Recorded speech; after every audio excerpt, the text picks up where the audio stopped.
why is a group of a similar size, which is America, will it face similar? You think the right and left can talk to each other? Sure. You think they speak the same language? Right. So you see that fragmenting occurring.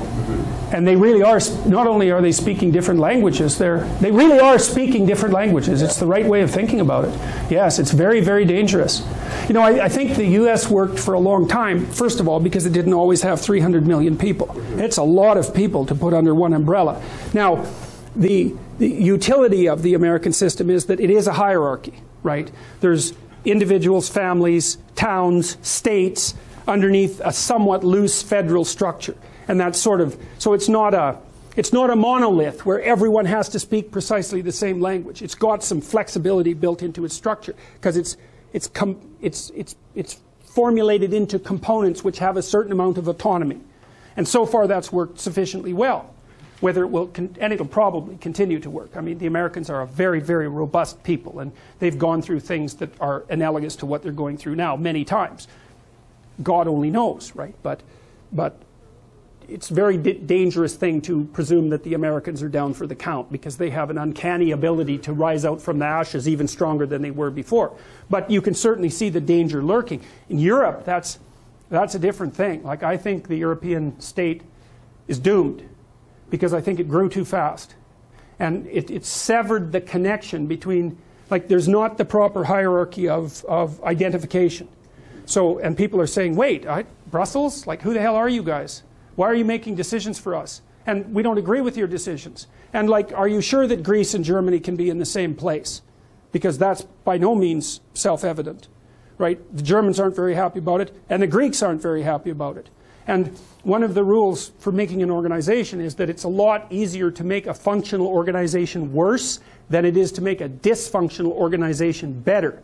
And so you might say, well, you've got Germany and France and England. Well, let's say Germany and France, powerhouses, especially Germany, they can afford to bring Greece in. Well, maybe. But there's no evidence that they can afford it. So, I mean, Greece is unbelievably corrupt. No one pays their income tax. That's a big problem, right? And bringing them into a union at a high order has no effect whatsoever on the micro behaviors. And the thing is, the micro behaviors have to be rectified. And no one really knows how to do that. How do you stop a country where people don't pay their taxes from, how do you stop the people from not paying their taxes? Why do we pay our taxes? Who knows? We could just all of a sudden decide not to, you know, and the government wouldn't have the resources to run around gathering them all up.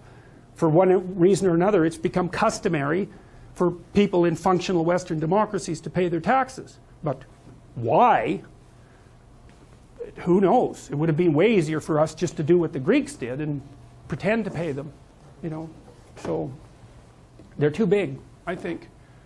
And so the people on the right are saying, back to the nation. And like, I understand why they're doing that, but the danger is the nation will subordinate the individual. And I do see it as another example of safe spaces. It's just scale's different. So, and that's why I think that the proper antidote to that, to both the chaos on the left and the order on the right, roughly speaking, is to walk the proper line in the middle. And we better do that because things are too chaotic at the moment. So it's not good. Maybe it's really good. That's possible. But we're in a state where, I really believe we're in a state where things could go any number of ways, and there's no predicting it. So, and I've never felt that, you know. I mean, I lived in the 80s, and, you know, political correctness rose up in the 90s as well. And I can remember a lot of what happened in the early 70s with the oil crisis and all that. So there were times when things were shaky, but they weren't shaky the way they are now. They're an internal shakiness rather than something that was a threat that seemed to be imposed from the outside. And that's different. And it is associated with this intellectual war that's going on with postmodernism and neo-Marxism and all of that as well.